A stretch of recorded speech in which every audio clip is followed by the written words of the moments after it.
Hello my dear students, welcome to Terence class. आपके लिए लिख रहा हूँ क्लास 10th की इंग्लिश की पोइम नंबर 2, जिसका नाम है फायर एंड आइस और इसको लिखा है रॉबर्ट फ्रॉस्ट ने।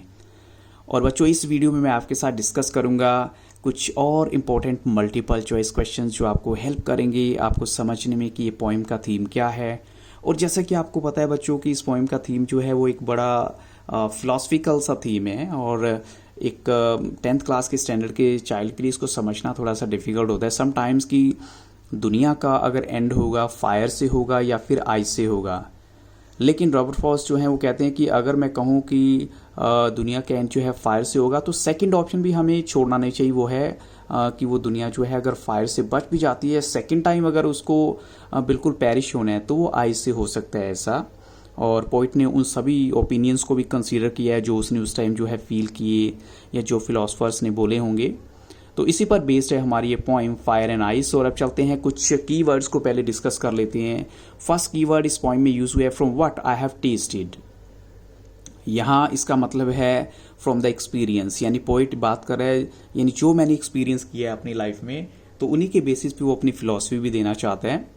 सेकेंड वर्ड है हमारा टेस्टेड ऑफ डिजायर। इसका मतलब क्या होता है? Experienced patience and desires in love, यानी जो आपके एक्सपीरियंस पैशंस जो आपकी फीलिंग्स होती हैं या डिजायर्स इन लव होती हैं वो पोइट उनके बारे में बात कर रहा है, टेस्टेड ऑफ डिजायर। अब चलते हैं वर्ड 3 के लिए, होल्ड विद दोज। पोइट कहना चाहता है कि मैं उन लोगों के साथ स्टैंड करता हूँ या उनके साथ खड़ा हूँ या उनको सपोर्ट कर रहा हूँ जिनकी वो बात करना चाहता है, वो देखेंगे क्या है आगे। और पैरिश का मतलब होता है डिस्ट्रॉय होना, खत्म हो जाना बिल्कुल। सफिस का मतलब होता है इनफ, सफिशिएंट जैसे आप बोल सकते हैं। तो अब बच्चों फर्स्ट क्वेश्चन देखते हैं, व्हाट डू सम पीपल से। कुछ लोग क्या कहते हैं? तो दे believe that this existing world will end in fire. उनका मानना है कि ये जो वर्ल्ड है हमारा वो फायर से खत्म होगा। सेकेंड ऑप्शन है they believe that this existing world will end in moonlight, या फिर कहें they believe that this existing world will end in sunlight, और they believe that this existing world will end in darkness. तो it's very simple, क्योंकि poem का नाम क्या है? Fire and ice. तो फर्स्ट ऑप्शन जो है वो यहाँ पर करेक्ट आंसर है कि वो सभी कुछ लोगों का मानना है इनफैक्ट कि जो इस वर्ल्ड का एंड होगा वो फायर से होगा।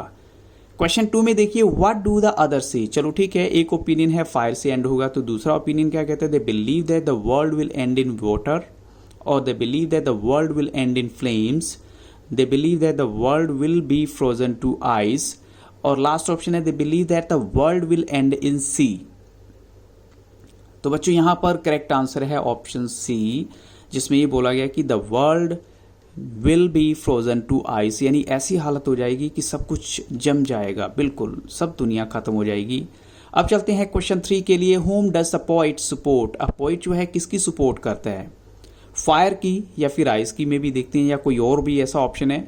The poet stands with those who believe that this existing world will end in fire, और the poet stands with those who believe that this existing world will end in moonlight, या फिर the poet उन लोगों के साथ खड़ा है who believe that this existing world will end in sunlight, या फिर पोइट उन लोगों के साथ जो है अपना ओपिनियन शेयर कर रहा है जो कहते हैं कि इस दुनिया का एंड होगा डार्कनेस में।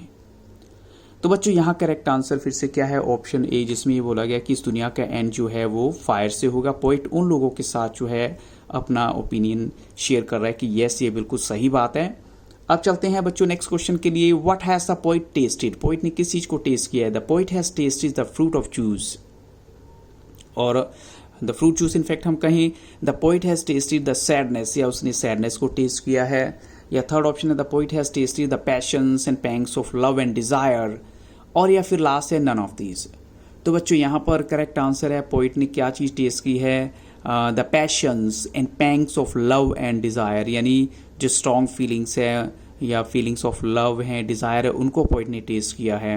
अब चलते हैं क्वेश्चन नंबर 5 के लिए, both fire and ice will be enough for, यानी फायर और आइस जो है वो दोनों किस चीज़ के लिए इनफ होंगे? For humanity, for nature, for destruction, या फिर फॉर ऑल लिविंग बींग्स। तो बच्चों अगर इस पॉइंट के अकॉर्डिंग देखें तो यहाँ करेक्ट आंसर है फॉर डिस्ट्रक्शन। पोइट कहते हैं कि फायर और आइस दोनों ही इनफ हैं इस पूरी दुनिया को खत्म करने के लिए। अब चलते हैं क्वेश्चन नंबर 6 के लिए, what is the rhyme scheme of these lines. आपको इन लाइंस की राइम स्कीम बतानी है।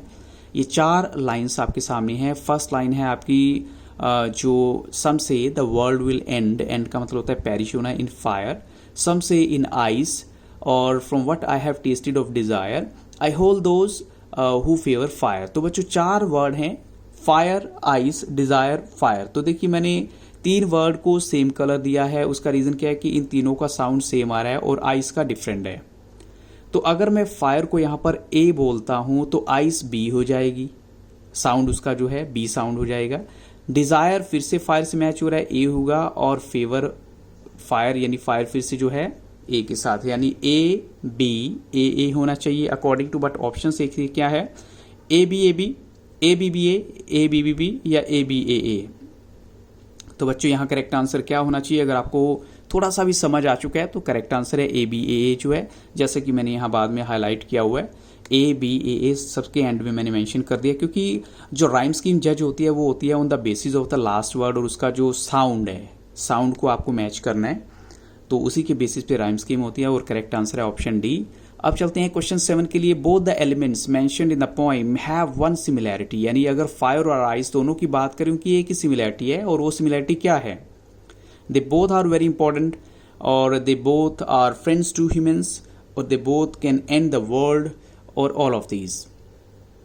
तो बच्चों यहाँ पर करेक्ट आंसर है, अगर हम देखें कि दे both can and the world, यानी जो है वो ज़्यादा बेटर लगता है कि हम कहें कि ह्यूमंस के फ्रेंड हैं, वो भी नहीं कह सकते, क्योंकि जब ये अपने कहते हैं nature is red in tooth and claw, तो उस टाइम नेचर बहुत डिस्ट्रक्टिव हो जाता है, तो उसके लिए हम ये नहीं कह सकते all the time human beings are responsible, वो समटाइम्स अपने आप ही डिस्ट्रक्शन होती चली जाती है। तो करेक्ट आंसर है option C, they both can and the world. अब चलते हैं क्वेश्चन 8 के लिए।